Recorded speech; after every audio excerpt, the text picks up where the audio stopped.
ਤੇ ਹੈਰਾਨੀਜਨਕ ਕੌਤਕ ਇਹ ਵੇਖਿਆ ਕਿ ਜਦੋਂ ਅਕਾਲ ਪੁਰਖ ਪਰਮੇਸ਼ਵਰ ਨੇ ਲੇਖਾ ਮੰਗਿਆ ਨਾ, ਲੇਖਾ ਕਰਨ ਲੱਗਾ ਉਹ, ਤੇ ਉਹਨੇ ਨਾ ਮੇਰੇ ਸਾਹਮਣੇ ਮੇਰੇ ਕੀਤੇ ਹੋਏ ਕਰਮ ਰੱਖ ਤੇ ਵੀ ਆ ਲੈ, ਆ ਤੂੰ ਕਰਦਾ ਰਿਹਾ। ਤੇ ਉੱਥੇ ਕੀ ਵੇਖਿਆ ਮੈਂ? ਜੋਈ ਜੋਈ ਕੀਨੋ ਸੋਈ ਸੋਈ ਦੇਖਿਓ। ਕਹਿੰਦੇ ਜਿਹੜਾ ਕੁਛ ਮੈਂ ਕੀਤਾ ਸੀ ਨਾ, ਉਹੀ ਕੁਛ ਰੱਬ ਨੇ ਵਿਖਾਤਾ। ਜਿਹਨੂੰ ਉਹਨਾਂ ਆਖਿਆ, ਕਹੋ ਰਵਿਦਾਸ ਭਇਓ ਜਬ ਲੇਖੋ, ਜੋਈ ਜੋਈ ਕੀਨੋ ਸੋਈ ਸੋਈ ਦੇਖਿਓ। ਜਦੋਂ ਲੇਖਾ ਹੋਇਆ, ਕਹਿੰਦੇ ਮੈਂ ਜੋ ਜੋ ਕਰਦਾ ਰਿਹਾ ਰੱਬ ਉਹੀ ਵਿਖਾਉਂਦਾ ਰਿਹਾ। ਮੈਂ ਜੋ ਜੋ ਕੀਤਾ, ਜਿਵੇਂ ਸੌਖੇ ਜਿਹੇ ਲਫ਼ਜ਼ਾਂ 'ਚ ਕਹਿ ਲਈਏ ਆਪਾਂ, CCTV ਲਾਉਣ ਦਾ ਰੀਜ਼ਨ ਕੀ ਹੈ, ਕਾਰਨ ਕੀ ਹੈ? ਵੀ ਜੇ ਕੋਈ ਅਣਸੁਖਾਵੀਂ ਘਟਨਾ ਵਾਪਰਦੀ ਤੇ ਅਸੀਂ ਉਹਦੇ 'ਚੋਂ ਰਿਕਾਰਡ ਕੱਢ ਕੇ ਵੇਖ ਲਈਏ, ਇਹੋ ਕਾਰਨ ਹੈ ਨਾ। ਜੇ ਕੋਈ ਵਸਤੂ ਚੁੱਕੀ ਜਾਂਦੀ ਤੇ ਅਸੀਂ ਰਿਕਾਰਡਿੰਗ ਕੱਢ ਕੇ ਵੇਖ ਲਈਏ ਵੀ ਚੁੱਕਣ ਵਾਲਾ ਕਿਹੜਾ, ਕਿਹੜੇ ਟਾਈਮ ਤੇ ਚੁੱਕੀ ਗਈ, ਕਦੋਂ ਚੁੱਕੀ ਗਈ, ਉਹ ਸਾਰਾ ਕੁਝ ਨਿਕਲੇ ਆਉਣਾ। ਤੇ ਬਾਬਾ ਰਵਿਦਾਸ ਜੀ ਕਹਿੰਦੇ ਰੱਬ ਨੇ ਬੜੇ ਵੱਡੇ ਵੱਡੇ CCTV ਲਾ ਕੇ ਰੱਖੇ। ਉਹ ਇਹ ਨਹੀਂ ਵੀ ਉਹਨੂੰ ਕੁਝ ਸਮੇਂ ਬਾਅਦ ਉਹਦੀ ਮੈਮਰੀ ਨੂੰ ਸਾਫ਼ ਕਰਨਾ ਪਏਗਾ। ਰੱਬ ਦਾ ਬਣਾਇਆ ਹੋਇਆ ਮੈਮਰੀ ਕਾਰਡ ਐਡਾ ਕੁ ਵੱਡਾ ਵੀ ਜੇ ਤੇਰਾ 100 ਸਾਲ ਦਾ ਜੀਵਨ ਹੈ ਨਾ, ਉਹ 100 ਸਾਲ ਦੀ ਰਿਕਾਰਡਿੰਗ ਉਸੇ ਕਾਰਡ 'ਚ ਹੋ ਜਾਣੀ। ਤੇ ਉਹ ਜਿਸ ਦਿਨ ਰਿਕਾਰਡਿੰਗ ਹੋ ਕੇ ਤੇਰਾ ਜੀਵਨ ਮੁੱਕ ਗਿਆ, ਜਾਂ ਜਿਵੇਂ ਵੀ ਕਹਿ ਲਈਏ, ਉਹ 100 ਦੇ 100 ਸਾਲਾਂ ਦੀ ਰਿਕਾਰਡਿੰਗ ਹੋਈ, ਬਸ ਤੇਰੇ ਸਾਹਮਣੇ ਰੱਬ ਨੇ ਉਹ ਚਿੱਪ ਲਾ ਕੇ ਚਲਾ ਦੇਣੀ ਵੀ ਹੁਣ ਬੈਠਾ ਵੇਖ, ਤੂੰ ਹੀ ਹੈ, ਆ ਤੂੰ ਕੁਛ ਕਰਦਾ ਰਿਹਾ। ਚੰਗੇ ਕਰਮ ਸਾਰੇ ਸਾਹਮਣੇ ਆ ਜਾਣੇ, ਮੰਦੇ ਕਰਮ ਸਾਰੇ ਸਾਹਮਣੇ ਆ ਜਾਣੇ, ਕਿਉਂਕਿ CCTV ਵਿੱਚ ਤੇਰੀ ਇੱਕ ਇੱਕ ਮੂਵਮੈਂਟ ਕੈਦ ਹੋ ਜਾਣੀ ਹੈ। ਤੂੰ ਕਿਹੜੇ ਵੇਲੇ ਉੱਠਦਾ ਰਿਹਾ, ਕਿਹੜੇ ਵੇਲੇ ਸੌਂਦਾ ਰਿਹਾ, ਕਿਹੜੇ ਵੇਲੇ ਕਿਹੜਾ ਕਰਮ ਕਮਾਉਂਦਾ ਰਿਹਾ, ਸੱਜਣਾ ਉਹ ਸਾਰਾ ਕੁਝ ਰਿਕਾਰਡ ਹੋ ਰਿਹਾ ਹੈ। ਤੇ ਜਿਸ ਦਿਨ ਲੇਖਾ ਹੋਣਾ, ਬਾਬਾ ਰਵਿਦਾਸ ਜੀ ਕਹਿੰਦੇ ਜੋਈ ਜੋਈ ਕੀਨੋ, ਜੋ ਜੋ ਮੈਂ ਕੀਤਾ ਸੋਈ ਸੋਈ ਦੇਖਿਓ। ਆਪਣੀਆਂ ਅੱਖਾਂ ਨਾਲ ਮੈਂ ਵੇਖਿਆ ਵੀ ਉਹ। ਤੇ ਜਦੋਂ CCTV ਦੀ ਰਿਕਾਰਡਿੰਗ ਚੱਲ ਜਾਏ, ਫਿਰ ਸਾਹਮਣੇ ਖੜੋਤਾ ਗੁਨਾਹਗਾਰ ਇਹ ਨਹੀਂ ਕਹਿ ਸਕਦਾ ਵੀ ਮੈਂ ਨਹੀਂ ਆ, ਇਹ ਕੰਮ ਮੈਂ ਨਹੀਂ ਕੀਤਾ।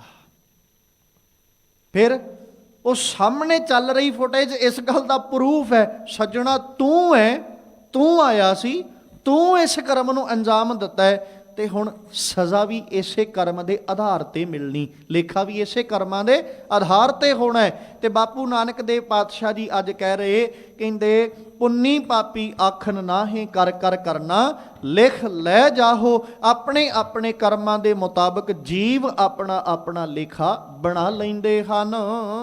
ਆਪੇ ਬੀਜ ਆਪੇ ਹੀ ਖਾਹ,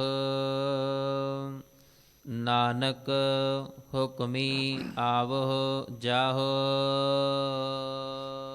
ਹੁਣ ਜੈਸਾ ਬੀਜਿਆ ਬੀਜ, ਵੈਸਾ ਖਾਣਾ ਵੀ ਤੇ ਪਏਗਾ ਨਾ। ਇਸੇ ਕਰਕੇ ਤੇ ਸਿਆਣੇ ਬਜ਼ੁਰਗਾਂ ਵੱਲੋਂ ਇੱਕ ਸਿੱਖਿਆ ਦਿੱਤੀ ਜਾਂਦੀ ਕਿ ਸਮਾਜ ਅੰਦਰ ਭਲਾਈ ਕਰ। ਤੂੰ ਭਲਾਈ ਕਰੇਗਾ, ਤੈਨੂੰ ਭਲਾਈ ਆਪਣੀ ਵਾਸਤੇ ਕਿਸੇ ਅੱਗੇ ਹੱਥ ਨਹੀਂ ਅੱਡਣੇ ਪੈਣਗੇ। ਤੂੰ ਸਮਾਜ ਦੀ ਭਲਾਈ ਕਰ, ਤੇਰੀ ਭਲਾਈ ਲਈ ਤੈਨੂੰ ਹੱਥ ਨਹੀਂ ਅੱਡਣੇ ਪੈਣਗੇ। ਉਹ ਅਕਾਲ ਪੁਰਖ ਪਰਮੇਸ਼ਵਰ ਨੇ ਕੋਈ ਨਾ ਕੋਈ ਜ਼ਰੀਆ ਬਣਾ ਦੇਣਾ। ਤੇ ਜੇ ਸਮਾਜ ਵਿੱਚ ਤੂੰ ਬੁਰਾਈ ਪਿਆ ਖੱਟਦਾ, ਫਿਰ ਤੈਨੂੰ ਆਪਣੀ ਭਲਾਈ ਵਾਸਤੇ ਹੱਥ ਜੋੜਨੇ ਪੈਣਗੇ, ਮੇਰਾ ਭਲਾ ਹੋਵੇ, ਕਿਉਂਕਿ ਬੁਰਾਈ ਤੂੰ ਆਪ ਆਪਣੀ ਕਰਵਾ ਰਿਹਾ। ਜਿਵੇਂ ਸਮਾਜ ਵਿੱਚ ਭਲਾ ਕੀਤਾ, ਆਪਣੀ ਭਲਾਈ ਵਾਸਤੇ ਹੱਥ ਨਹੀਂ ਜੋੜਨੇ ਪਏ, ਆਪਣਾ ਭਲਾ ਆਪੇ ਹੀ ਹੁੰਦਾ ਗਿਆ। ਪਰ ਜੇ ਸਮਾਜ ਵਿੱਚ ਬੁਰਾਈ ਕਰ ਰਹੇ ਆ, ਤੇ ਹੁਣ ਉਹਦਾ ਨਤੀਜਾ ਕੀ ਹੈ? ਆਪਣੀ ਵੀ ਬੁਰਾਈ। ਫਿਰ ਕੀ ਹੋਏਗਾ? ਭਲਾਈ ਵਾਸਤੇ ਹੱਥ ਜੋੜਨੇ ਪੈਣਗੇ ਵੀ ਮੇਰਾ ਤੇ ਭਲਾ ਹੋਵੇ, ਮੈਂ ਤੇ ਕੁਛ ਭਲਾ ਆਪਣੇ ਜੀਵਨ 'ਚ ਕਮਾਵਾਂ। ਫਿਰ ਭਲਾਈ ਵਾਸਤੇ ਹੱਥ ਜੋੜਨੇ ਪੈਣਗੇ। ਪਰ ਸ਼ਾਇਦ ਹੋ ਸਕਦਾ ਹੱਥ ਜੋੜਨ ਤੋਂ ਬਾਅਦ ਵਿੱਚ ਵੀ ਭਲਾ ਨਾ ਹੋਵੇ, ਕਿਉਂਕਿ ਕਰਮ ਨਹੀਂ ਨਾ, ਮੈਂ ਬੀਜ ਨਹੀਂ ਵੈਸਾ ਬੋਇਆ ਵੀ ਮੇਰਾ ਭਲਾ ਹੋ ਸਕੇ। ਮੈਂ ਬੀਜ ਵੈਸਾ ਬੋਇਆ ਨਹੀਂ ਕਿ ਮੈਂ ਭਲਾ ਰੂਪੀ ਫਲ ਖਾ ਸਕਾਂ। ਮੈਂ ਤੇ ਬੀਜ ਹੀ ਗੰਦਗੀ ਦਾ ਬੀਜਿਆ। ਮੈਂ ਤੇ ਬੀਜ ਉਹ ਬੀਜਿਆ ਜਿਹੜੀ ਮੱਤ ਮਲੀਨਤਾ ਨਾਲ ਭਰੀ ਸੀ ਨਾ, ਉਸ ਮਲੀਨਤਾ ਭਰੀ ਮੱਤ ਨਾਲ ਮੈਂ ਬੀਜ ਬੀਜੇ ਨੇ। ਤੇ ਮਲੀਨਤਾ ਭਰੀ ਮੱਤ ਨਾਲ ਬੀਜ ਕਿਕਰਾਂ ਦੇ ਹੀ ਬੀਜੂ, ਮੈਂ ਕਦੇ ਦਾਖਾਂ ਦੇ ਤੇ ਬੀਜ ਬੀਜ ਨਹੀਂ ਸਕਦਾ। ਮਲੀਨਤਾ ਭਰੀ ਮੱਤ ਨਾਲ ਮੈਂ ਚੰਗੇ ਬੀਜ ਨਹੀਂ ਬੀਜ ਸਕਦਾ। ਜਿੱਦਣ ਵੀ ਬੀਜਾਂਗਾ ਕੰਡੇ ਬੀਜਾਂਗਾ, ਜਿੱਦਣ ਵੀ ਬੀਜਾਂਗਾ, ਭਾਵੇਂ ਸਮਾਜ ਦੇ ਰਾਹਾਂ 'ਚ ਕੰਡੇ ਬੀਜਾਂ, ਸਮਾਜ ਦੇ ਰਾਹਾਂ 'ਚ ਕੰਡੇ ਬੀਜ ਰਿਆਂ, ਵੱਜਣਗੇ ਮੇਰੇ ਆਪਣੇ। ਤੇ ਜੇ ਮੈਂ ਸਮਾਜ ਦੇ ਰਾਹਾਂ 'ਚ ਕੰਡੇ ਬੀਜ, ਕਿਉਂਕਿ ਹੁਣ ਜਿਸ ਦਿਨ ਬਾਬਾ ਫਰੀਦ ਜੀ ਦੀ ਆਪਾਂ ਜਦੋਂ ਬਾਣੀ ਪੜ੍ਹੀ, ਉਹਨਾਂ ਜ਼ਿਕਰ ਕੀਤਾ ਕਿ ਭਾਈ ਇੱਕ ਜ਼ਿਮੀਂਦਾਰ ਹੈ ਜਿਹਨੇ ਕਿੱਕਰ ਦਾ ਬੀਜ ਬੀਜ ਲਿਆ। ਹੁਣ ਉਹਨੇ ਬੀਜਿਆ ਕਾਹਦੇ ਵਾਸਤੇ? ਇੱਥੋਂ ਲੰਘੇ ਜਾਂਦੇ ਲੋਕਾਂ ਦੇ ਪੈਰਾਂ 'ਚ ਕੰਡੇ ਵੱਜਣਗੇ, ਲੰਘੇ ਜਾਂਦੇ ਲੋਕਾਂ ਦੇ ਪੈਰਾਂ 'ਚ ਕੰਡੇ ਵੱਜਣ, ਮੈਂ ਇੱਥੋਂ ਲੰਘਣ ਨਹੀਂ ਦੇਣਾ ਕਿਸੇ ਨੂੰ। ਤੇ ਸੱਜਣਾ, ਜਿੱਦਣ ਕਿੱਕਰ ਨੇ ਫਲਣਾ ਵੱਡਾ ਹੋਣਾ, ਜੇ ਤੂੰ ਕਿਸੇ ਨੂੰ ਨਹੀਂ ਲੰਘਣ ਦਿੰਦਾ ਨਾ, ਲੰਘਣ ਉਹਨੇ ਤੈਨੂੰ ਵੀ ਨਹੀਂ ਦੇਣਾ। ਨਤੀਜਾ ਤੇ ਇਹ ਹੀ ਹੈ ਨਾ ਵੀ ਤੂੰ ਲੋਕਾਂ ਦੇ ਲੰਘਣ ਵਾਸਤੇ ਰਾਹ ਬੰਦ ਕੀਤਾ, ਵੀ ਮੈਂ ਲੋਕਾਂ ਨੂੰ ਲੰਘਣ ਨਹੀਂ ਦੇਣਾ, ਮੈਂ ਕਿੱਕਰ ਬੀਜਤਾ। ਹੁਣ ਜਿੱਦਣ ਕਿੱਕਰ ਬੀਜਿਆ ਉਦਣ ਬੜਾ ਖੁਸ਼ ਵੀ ਹੁਣ ਲੋਕ ਲੰਘ ਕੇ ਵਿਖਾਉਣ, ਕਿਵੇਂ ਲੰਘਣਗੇ। ਅਫਸੋਸ, ਉਹ ਕਿੱਕਰ ਫਲ ਗਿਆ, ਫਲਿਆ ਐਸਾ ਉਹਨੂੰ ਕੰਡੇ ਬੜੇ ਲੱਗ ਗਏ। ਹੁਣ ਲੋਕੀ ਤੇ ਲੰਘਣੋਂ ਹਟ ਗਏ, ਇਹਨੂੰ ਹੀ ਲੰਘਣਾ ਪੈਂਦਾ, ਕਿਉਂਕਿ ਰਾਹ ਇਹਦਾ ਸੀ ਨਾ। ਇਸ ਕਰਕੇ ਕਹਿੰਦਾ ਵੀ ਮੈਂ ਆਪਣੇ ਰਸਤੇ 'ਚੋਂ ਦੂਜੇ ਨੂੰ ਨਹੀਂ ਲੰਘਣ ਦੇਣਾ, ਆਪਣੀ ਜ਼ਮੀਨ 'ਚੋਂ ਮੈਂ ਦੂਜੇ ਨੂੰ ਲੰਘਣ ਨਹੀਂ ਦੇਣਾ। ਆਪਣੀ ਜ਼ਮੀਨ ਤੇ ਕਿੱਕਰ ਬੀਜ ਲਿਆ, ਹੁਣ ਲੋਕੀ ਤੇ ਹਟ ਗਏ ਵੀ ਉੱਥੇ ਭਾਈ ਕਿੱਕਰ ਬੀਜਿਆ, ਛੱਡੋ ਆਪਾਂ ਰਾਹ ਦੂਜਾ ਬਣਾ ਲੈਨੇ ਆ, ਇਹਨੂੰ ਤੇ ਉੱਥੋਂ ਹੀ ਲੰਘਣਾ ਪੈਣਾ ਨਾ। ਤੇ ਜੇ ਇਹਨੇ ਲੋਕਾਂ ਦੇ ਲੰਘਣ ਵਾਸਤੇ ਰਾਹ ਬੰਦ ਕੀਤਾ ਤੇ ਲੋਕਾਂ ਨੇ ਇਹਦੇ ਲੰਘਣ ਲਈ ਬੰਦ ਕਰ ਦੇਣਾ, ਤੇ ਕੀ ਕਹਿਣਗੇ ਲੋਕ? ਚੱਲ ਉਸੇ ਰਾਹ ਤੋਂ ਜਿਹੜਾ ਤੂੰ ਸਾਡੇ ਲਈ ਬੰਦ ਕੀਤਾ। ਤੇ ਹੁਣ ਵੱਜਣਗੇ ਕੰਡੇ ਕਿਹਦੇ? ਜਿੰਨੇ ਕਿੱਕਰ ਬੀਜਿਆ।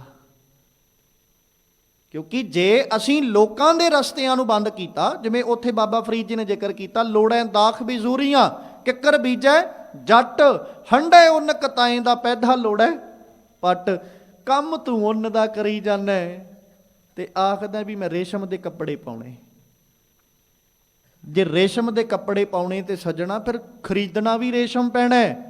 ਜੇ ਰੇਸ਼ਮ ਦੇ ਕੱਪੜੇ ਪਾਉਣੇ, ਖਰੀਦਣਾ ਵੀ ਰੇਸ਼ਮ, ਬਣਾਉਣੇ ਵੀ ਰੇਸ਼ਮ ਦੇ ਪੈਣਗੇ, ਫਿਰ ਹੀ ਸਰੀਰ ਤੇ ਪਾਏਗਾ। ਖਰੀਦੀ ਤੂੰ ਉੱਨ ਜਾਣਾ ਤੇ ਕਵੇਂ ਵੀ ਮੈਂ ਹੁਣ ਸਰੀਰ ਤੇ ਰੇਸ਼ਮ ਪਾ ਲਾਂ, ਇਹ ਕਿਵੇਂ ਹੋ ਸਕਦਾ? ਜੋ ਖਰੀਦਿਆ ਉਹ ਪਾਉਣਾ ਪਏਗਾ, ਜੋ ਬੀਜਿਆ ਉਹ ਵੱਢਣਾ ਵੀ ਪਏਗਾ। ਇਸੇ ਕਰਕੇ ਸਾਹਿਬ ਕਹਿੰਦੇ ਜੈਸਾ ਬੀਜੈ ਸੋ ਲੁਣੈ, ਕਰਮਾ ਸੰਧੜਾ ਖੇਤ। ਇਹ ਤੇਰੇ ਕਰਮਾਂ ਦਾ ਖੇਤ ਹੈ, ਬਸ ਬੀਜ ਉਸ ਹਿਸਾਬ ਨਾਲ ਬੀਜੀ ਜਿਹੜਾ ਖਾਣ ਦਾ ਚਾਅ ਹੋਵੇ। ਜਿਹੜਾ ਫਲ ਖਾਣ ਦਾ ਚਾਅ ਹੈ ਉਸੇ ਤਰ੍ਹਾਂ ਦਾ ਬੀਜ ਬੀਜੀ, ਤਾਂ ਜੋ ਕੱਲ ਨੂੰ ਤੇਰਾ ਬੀਜਿਆ ਬੀਜ ਜਿੱਦਣ ਫਲ ਕੇ ਤੇਰੇ ਸਾਹਮਣੇ ਆਵੇ ਤੇ ਸੱਜਣਾ ਉਦਣ ਤੈਨੂੰ ਕੁਰਲਾਉਣਾ ਨਾ ਪਵੇ। ਉਦਣ ਤੂੰ ਆਪਣੇ ਮੱਥੇ ਤੇ ਹੱਥ ਮਾਰ ਮਾਰ ਕੇ ਰੋਵੇਂ ਨਾ ਵੀ ਮੈਂ ਤੇ ਭਲਾ ਚਾਹੁੰਦਾ ਸੀ। ਸੱਜਣਾ, ਜੇ ਭਲਾ ਚਾਹੁੰਦਾ ਸੀ ਤੇ ਬੀਜ ਵੀ ਭਲਾਈ ਦਾ ਬੀਜਦਾ, ਫਿਰ ਭਲਾ ਹੁੰਦਾ। ਜੇ ਅੱਜ ਬੀਜ ਮੰਦਾ ਬੀਜਿਆ ਤੇ ਹੁਣ ਮੁਨਕਰ ਤਾਂ ਗੰਦਗੀ ਤੋਂ ਨਹੀਂ ਤੂੰ ਹੋ ਸਕਦਾ ਵੀ ਤੂੰ ਕਵੇਂ ਮੈਂ ਮੁਨਕਰ ਹੋ ਜਾ, ਇਹ ਮੈਂ ਨਹੀਂ ਬੀਜਿਆ। ਇਹ ਤੇ ਫਿਰ ਨਤੀਜਾ ਹੈ। ਦੱਦਾ ਦੋਸ਼ ਨਾ ਦੇਉ ਕਿਸੈ, ਦੋਸ਼ ਕਰਮ ਆਪਣੇ ਆ। ਜੋ ਮੈਂ ਕੀਆ ਸੋ ਮੈਂ ਪਾਇਆ, ਦੋਸ਼ ਨਾ ਦੀਜੈ ਅਵਰਜਨਾ। ਕਿਹਦੇ ਮੱਥੇ ਤੇ ਜਾ ਕੇ ਮੜਾਂਗਾ? ਸਤਿਗੁਰੂ ਦੀ ਬਾਣੀ ਪੜੋ। ਮਾਲਕ ਜੀ ਕਹਿੰਦੇ ਮਾਨਸਾ ਕਿਆ ਦੀਵਾਣੋ, ਕੋਈ ਨਸ ਭੱਜ ਨਿਕਲੈ, ਹਰ ਕਹਿ ਦੀਵਾਣੋ ਕੋਈ ਕਿੱਥੇ ਜਾਇਆ। ਉਹ ਤੇ ਬੈਠਾ ਕੱਲਾ ਕੱਲਾ ਹਿਸਾਬ ਲੈਂਦਾ। ਇੱਥੇ ਤੇ ਤੂੰ ਆਪਣੇ ਕੀਤੇ ਕਰਮਾਂ ਦਾ ਜਿਹੜਾ ਨਤੀਜਾ ਉਹ ਦੂਜੇ ਦੇ ਸਿਰ ਪਾ ਦੇਗਾ। ਜੀ ਇਹਨੇ ਕੀਤਾ ਮੈਂ ਨਹੀਂ ਕੀਤਾ। ਖਰੀਦ ਲਏਗਾ ਚੰਦ ਰੁਪਈਏ ਦੇ ਕੇ ਗਵਾਹ ਖਰੀਦ ਲਏਗਾ, ਚੰਦ ਰੁਪਏ ਦੇ ਕੇ ਜੱਜ ਖਰੀਦ ਲਏਗਾ, ਚੰਦ ਰੁਪਏ ਦੇ ਕੇ ਵਕੀਲ ਖਰੀਦ ਲਏਗਾ। ਸੱਜਣਾ, ਜਿੱਦਣ ਰੱਬ ਨੇ ਕਚਹਿਰੀ ਲਾਉਣੀ ਉਦਣ ਕਿਹਨੂੰ ਖਰੀਦੇਗਾ? ਤੇ ਸਾਹਿਬ ਕਹਿੰਦੇ ਮਾਨਸਾ ਕਿਉਂ ਦੀਵਾਣੋ, ਮਨੁੱਖਾਂ ਦੇ ਲੱਗੇ ਦੀਵਾਨਾਂ ਵਿੱਚੋਂ ਕੋਈ ਨਸ ਭੱਜ ਨਿਕਲੇ। ਕੋਈ ਦੌੜ ਕੇ ਲੰਘ ਜਾਏਗਾ, ਕੋਈ ਨੱਸ ਕੇ ਲੰਘ ਜਾਏਗਾ, ਕੋਈ ਚਲਾਕੀ ਨਾਲ ਲੰਘ ਜਾਏਗਾ, ਆਜ਼ਾਦ ਹੋ ਜਾਏਗਾ। ਗੁਨਾਹਗਾਰ ਆਜ਼ਾਦ ਘੁੰਮੇ, ਬੇਦੋਸ਼ ਜੇਲ੍ਹਾਂ ਵਿੱਚ ਹੋ ਸਕਦਾ ਹੈ। ਪਰ ਜਿੱਦਣ ਰੱਬ ਕਚਹਿਰੀ ਲਾਏਗਾ ਸੱਜਣਾ, ਉਦਣ ਬੇਦੋਸ਼ੇ ਸਾਰੇ ਆਜ਼ਾਦ ਹੋਣਗੇ ਤੇ ਦੋਸ਼ੀਆਂ ਨੂੰ ਸਜ਼ਾਵਾਂ ਮਿਲਣਗੀਆਂ। ਹਰ ਕਿਆ ਦੀਵਾਣੋ ਕੋਈ ਕਿੱਥੇ ਜਾਇਆ। ਜਿੱਦਣ ਰੱਬ ਦੀਵਾਨ ਲਾਏਗਾ ਉਦਣ ਕੋਈ ਕਿੱਥੇ ਜਾਏਗਾ। ਤੇ ਫਿਰ ਉਦਣ ਕੀ ਹੋਏਗਾ? ਆਪੇ ਬੀਜ ਆਪੇ ਹੀ ਖਾਹੋ। ਹੁਣ ਜੋ ਬੀਜਿਆ ਉਹ ਖਾ ਬਹਿ ਕੇ। ਤੇ ਪਰ ਅਫਸੋਸ ਇਸ ਗੱਲ ਦਾ ਹੁੰਦਾ ਹੈ, ਬੀਜਣ ਲੱਗਿਆ ਇਨਸਾਨ ਨੇ ਕਦੇ ਸੋਚਿਆ ਨਹੀਂ ਕਿ ਮੈਂ ਬੀਜਣ ਕੀ ਲੱਗਾ। ਕਦੇ ਨਹੀਂ ਸੋਚਿਆ ਕਿ ਮੈਂ ਬੀਜਣ ਕੀ ਲੱਗਾ ਹਾਂ। ਪਰ ਜਿੱਦਣ ਖਾਣਾ ਪੀਂਦਾ ਨਾ, ਉਦਣ ਮੱਥੇ ਤੇ ਹੱਥ ਮਾਰਦਾ, ਉਦਣ ਕੁਰਲਾਉਂਦਾ ਫਿਰ ਵੀ ਆਹ ਨਹੀਂ ਮੈਂ ਖਾ ਸਕਦਾ।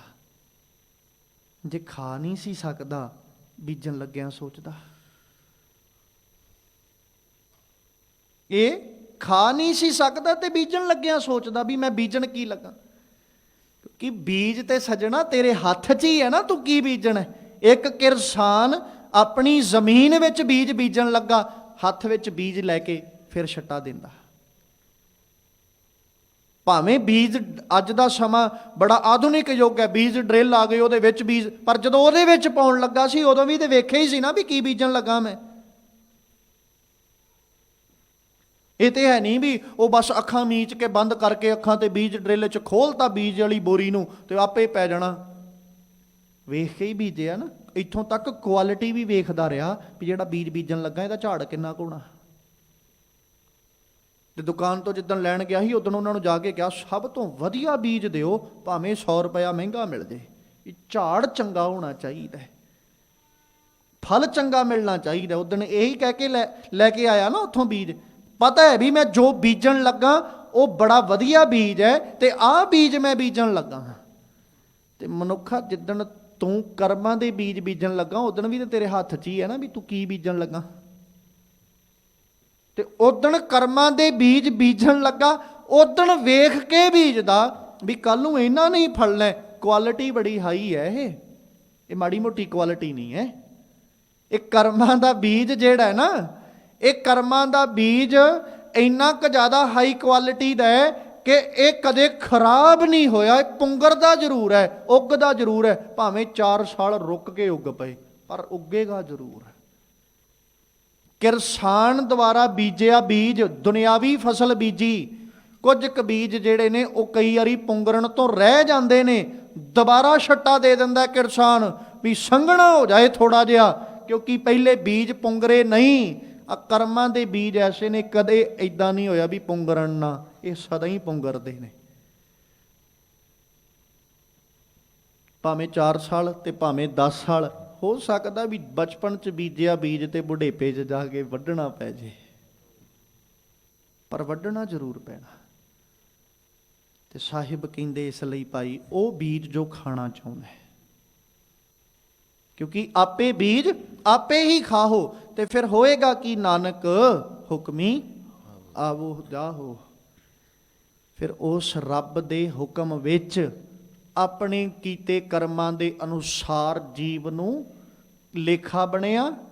ਲੇਖਾ ਬਣਿਆ, ਉਸੇ ਲੇਖੇ ਦੇ ਮੁਤਾਬਕ ਕੀ ਬਣਿਆ? ਹਿਸਾਬ ਬਣਿਆ।